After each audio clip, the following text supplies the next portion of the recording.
Ja, hallo.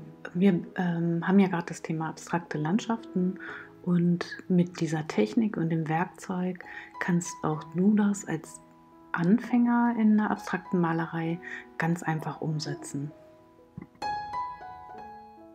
Ich bleibe bei der Technik und trage erstmal einen Farbton auf. Diesmal habe ich nicht den Pinsel dafür genommen, sondern nehme gleich das Werkzeug, mit dem ich auch danach arbeiten werde, eben diesen Kuchenheber, Tortenheber.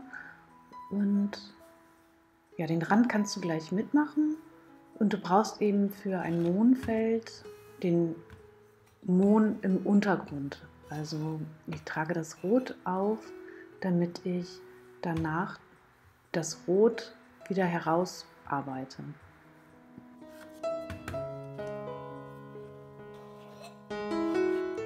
Ja, die Fläche ist trocken und ich nehme mein Werkzeug und mache das wieder nass. Das kennst du jetzt vielleicht schon aus dem anderen Video. Und dann trage ich erstmal auf. Ich gehe in den goldenen Schnitt und ziehe die Farbe einfach erstmal drüber.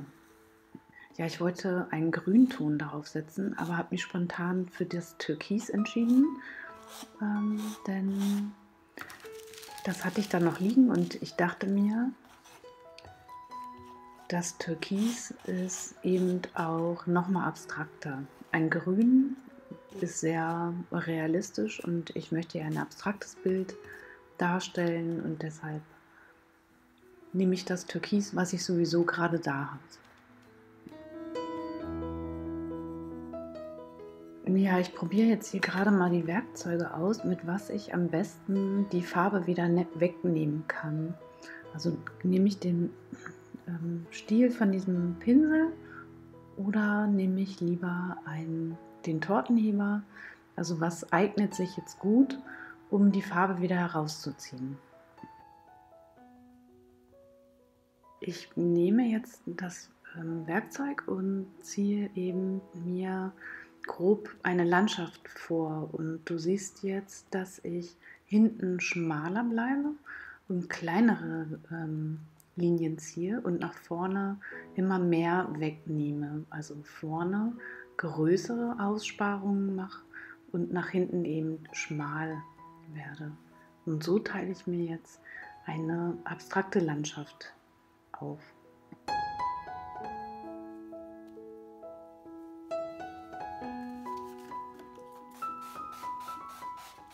Ja, jetzt sprühe ich einmal Wasser drüber und mache die Farbe damit dünner und löse die wieder ein bisschen an. Also ich habe jetzt eine Vorstellung von der Landschaft und löse das Ganze jetzt wieder auf, weil es quasi wie eine Übung war und ich möchte es jetzt ja, abstrakter, leichter gestalten.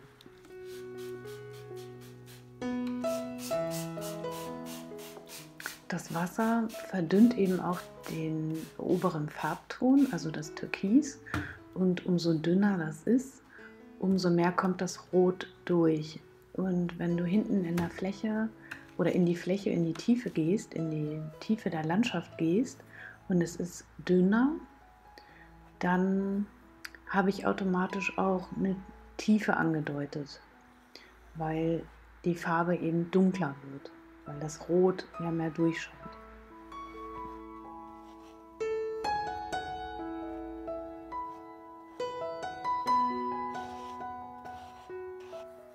Ja, wie du siehst, kannst du eben sehr lange an der Oberfläche arbeiten, weil das Rot eben auch abgetrocknet ist und der Wasserfilm schützt immer wieder das Eintrocknen der Farbe. Und mir gefiel das Ganze nicht. Es war eben auch viel zu, ja, wie auch immer. Und jetzt nehme ich einfach nochmal das Werkzeug, mit dem ich die Farbe auch aufgetragen habe, nämlich diesen Tortenheber und kratze damit oder schiebe damit die Farbe wieder weg. Und das ergibt schöne Linien und damit kann ich gerade ganz gut arbeiten, viel besser als mit dem Pinsel. Und das gefällt mir viel besser und ja, so arbeite ich mal weiter.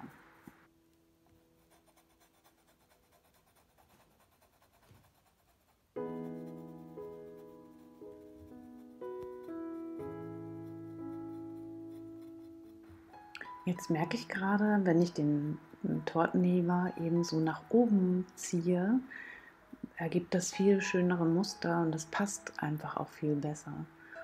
Und damit kann ich auch größere Flächen wieder wegnehmen, ganz sauber ziehen, so dass eben der gedachte Mohn, weil ich habe ihn jetzt nicht gesehen, ich habe jetzt gerade keine Vorlage, ähm, der ist sicherlich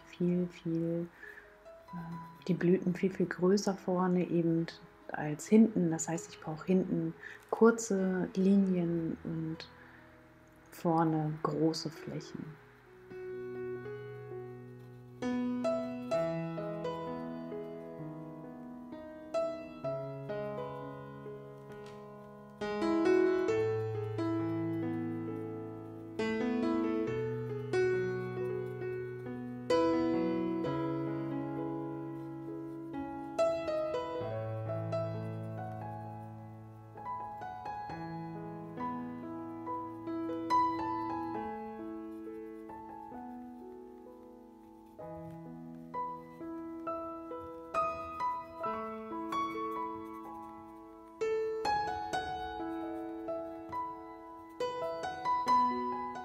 Ja, jetzt habe ich so eine Vorstellung von Landschaft und jetzt kann ich auch schon mal mit dem Himmel anfangen, weil unten die Farbe sehr nass ist und ich da im Moment gar nicht so gut darauf arbeiten kann. Also das reicht erstmal so und ich ziehe jetzt erstmal oben den Himmel.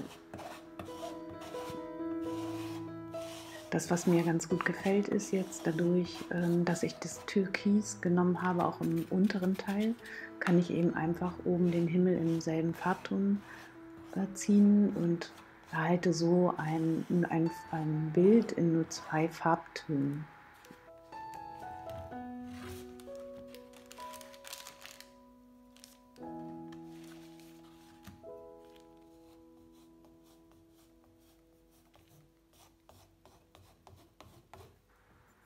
Ja, ich musste das Bild jetzt umdrehen, weil unten eben die Farbe auch noch so nass ist und ich kann dann nicht so, ich muss mich vorsehen, dass ich eben nicht auf die Landschaft gerate, also auf die Fläche gerate.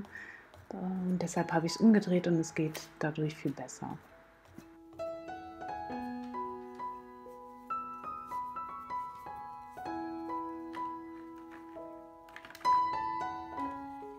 Ja, ich ziehe jetzt auch noch ein bisschen Weiß in die nasse Farbe. Und das kennst du schon aus dem anderen Video, dass man das eben auch gut machen kann. Das habe ich in dem anderen Landschaftsbild auch gemacht. Eben ein Weiß in die nasse Farbe.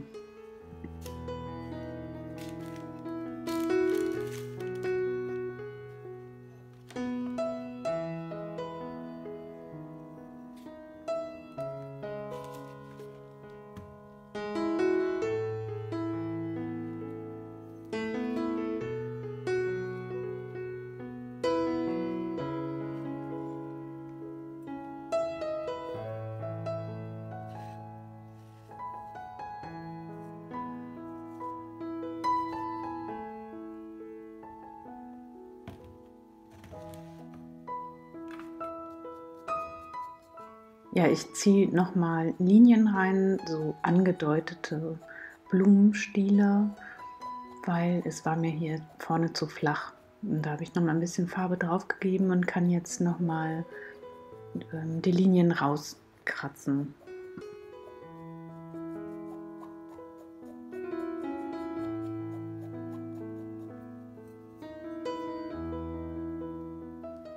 Ja, und ich habe mir gedacht, da oben, da ist die Farbe zwar schon ein bisschen trockener, aber ich kann auch trotzdem noch mir ein paar Bäume da hinten reinziehen. Das war mir da hinten noch zu tot. Ein paar Bäume sehen dann noch, ja, bringt ein bisschen mehr Leben ins Bild.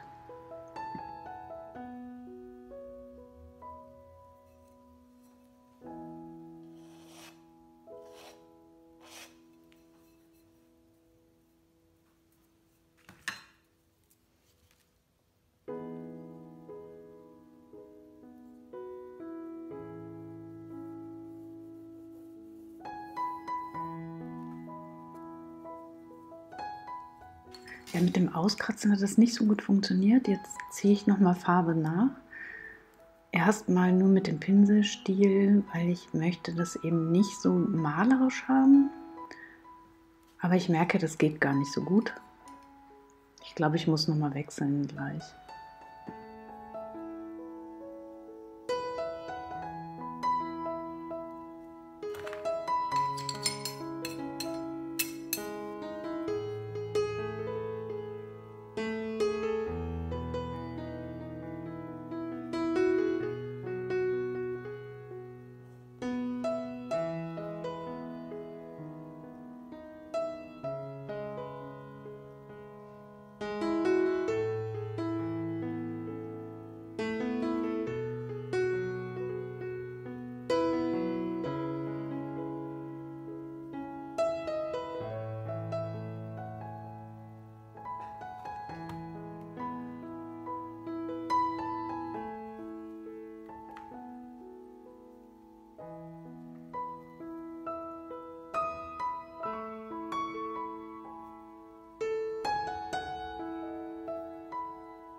Was mir ehrlich gesagt auch gerade durch den Kopf geht, ist, dass wenn man Zeit hat und noch malen möchte, dann wird man manchmal auch nicht fertig. Oder man fängt an, hier noch was zu verbessern und da noch was zu verbessern. Und manchmal ist es gar nicht so schlecht, wenn man ein bisschen unter Zeitdruck ist. So kenne ich das zumindest auch mal.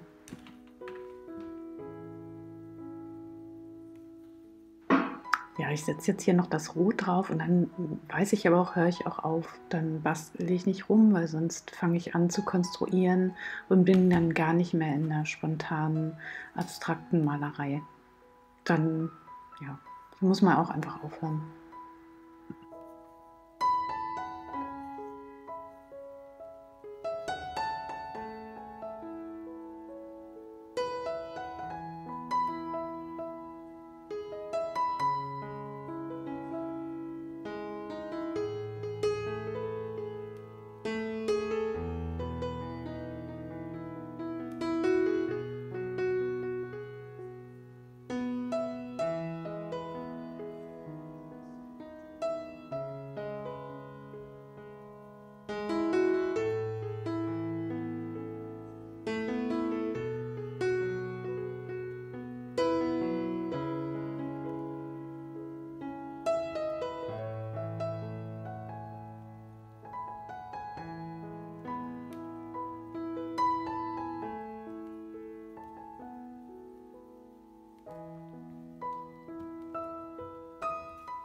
Ja, ich hoffe, dir hat das Video gefallen und du konntest wieder für dich was mit rausziehen. Und ja, ich freue mich über dein Like und über deinen Kommentar und über dein Abo. Danke. Tschüss.